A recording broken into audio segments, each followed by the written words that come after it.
লিখে রাখেন, আপনারা মিডিয়া দিয়ে প্রচার করে দিয়েন, এই ফিলিস্তিনের বাবে লুদ নামক জায়গায় তাদের মিসায়া তথা কথিত মিসায়া মাসিহুদ দাজ্জালকে ঈসা আলাইহিস সালাম হত্যা করবেন ইনশাআল্লাহ।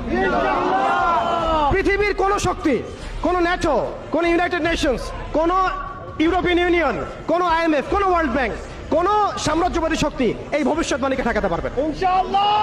আপনি আপনাদেরকে চেষ্টা করতে দেন, সারা পৃথিবীর সমস্ত মুসলমানকে যদি এখন তারা মেরে ফেলে, তবু এই অকাট্য ভবিষ্যৎবাণী ইনশাআল্লাহ তাআলা তারা পাল্টাতে পারবে না। এটা আমাদের আশার জায়গা, এটাই হচ্ছে চূড়ান্ত বিজয়। এবং ঈসা আলাইহিস সালামের হাতে আগামী 40 বছর লিখে রাখেন আপনারা, এরপরের 40 বছর ওই বাইতুল মুকাদ্দাস থেকেই সারা বিশ্বে ইসলামী খিলাফা কায়েম হবে ইনশাআল্লাহ।